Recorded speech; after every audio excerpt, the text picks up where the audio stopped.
Hello and welcome. I am the Ugly Duckling1111. Today we are continuing with our discussion about the ego. What is ego? Ego is the awareness of self. In my last BLT, we discussed what an unhealthy ego looks like.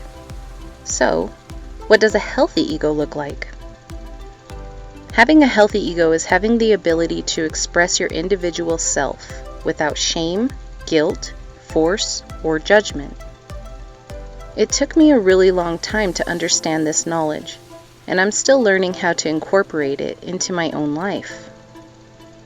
I listened to so many people talk about killing their egos, and I knew in my heart I didn't want to kill any part of me. I knew there must be a different way. What I am learning to do is to deconstruct my ego, taking apart, separating, and analyzing the different aspects of my identity, dark parts included, not rejecting them like everyone else did, or like I had done to myself in the past, but instead integrating them and seeing the benefits and lessons I've learned from them, deciding what stays and what I'm ready to let go of along the way. When I set out on this self-love journey, I set the intention of loving everything about me, unconditionally. And when I arrived at the ego, I went through many emotions, a lot of which weren't even my own. I quickly learned that all my thoughts and feelings came from other people's opinions. So I made it a priority to observe my own ego, to learn what opinions were actually mine. I had a strong belief that pride was bad. I thought it was the most destructive emotion within me when I observed what was most damaging in my life. This was handed down to me from my ancestors. They had a long history of being too proud to show humility, sensitivity, unconditional love, and affection. I felt disconnected from my bloodline. I believed they were poor decision makers. Because of them, I was in this position of being too proud to admit when I was sorry, wrong, or hurt. When my heart wanted to cry, my pride wouldn't allow it. It was too strong, so I'd get angry instead. I began to hate pride, along with everyone and everything that had too much of it. I went through a long period of judging pride when it was present in my life, and I distanced myself from it as much as I could. But as I grew, I became aware that it was my judging, rejection, and biased opinion of pride that created this problem in my life. And I knew I had to take responsibility for it. I vowed to break this curse. I wanted to become humble, non-judgmental, and to love unconditionally. I didn't realize what I was asking for, and what I was going to need to go through to break this curse. I call it my daily dose of humble pie. If I talked, thought, or felt judgmental about the way another person was doing things or handling a situation, I was quickly served a slice of humility. I'd somehow find myself in situations where others could, in return, judge me and the way I was handling a situation. It happened so often that it forced me to realize that I was causing it with my own words, thoughts, emotions, and reactions.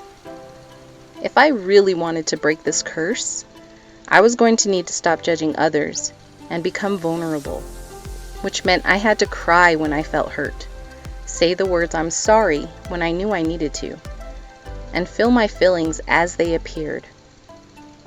I so badly wanted to one day be proud of my accomplishments.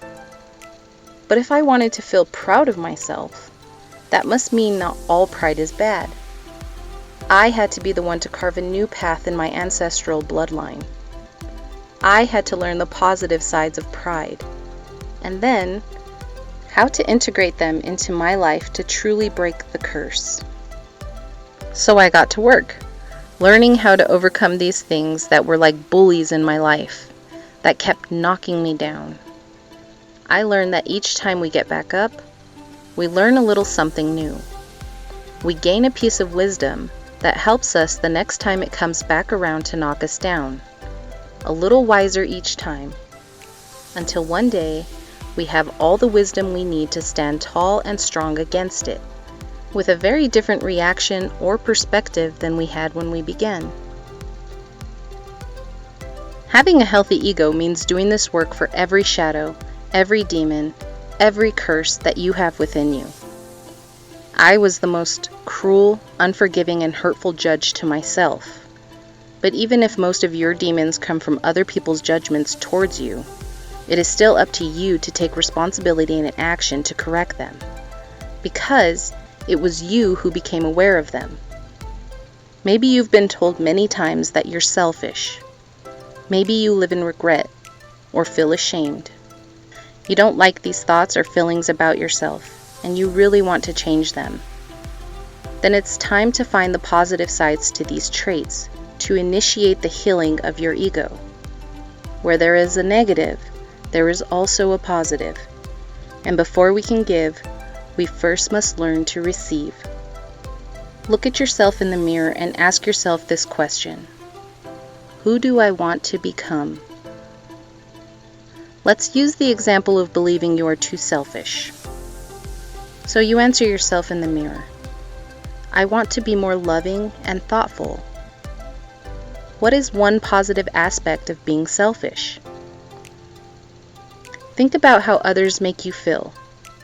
If you're around too many people that make you feel bad, calling you selfish and such, then suppose you were more self-loving, and you start to focus on finding things that make you feel good, distancing yourself from the people and things that make you feel bad. Would those same people call you selfish for doing this? Would they judge you and make you feel bad for it? Probably, yeah. They see it as a negative aspect in their lives because you are no longer thinking about their wants or needs. But is it a negative aspect in your life if it's causing you to seek out more of the good in your life? Are you being more loving to yourself? Are you being more thoughtful for yourself? Because you realize no one else was willing to do it for you. Isn't this what you said you wanted to be in the mirror? Before we can give to others, we first must learn to receive from ourselves. This is what creates a healthy ego. We are all very well versed in the negative aspects of these negative words. Be the one who breaks these ancestral curses.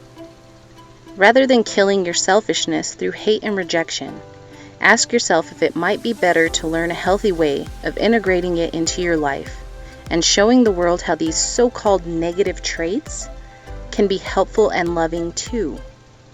Being proud of yourself and your accomplishments can help future generations to just simply know that being proud isn't all bad.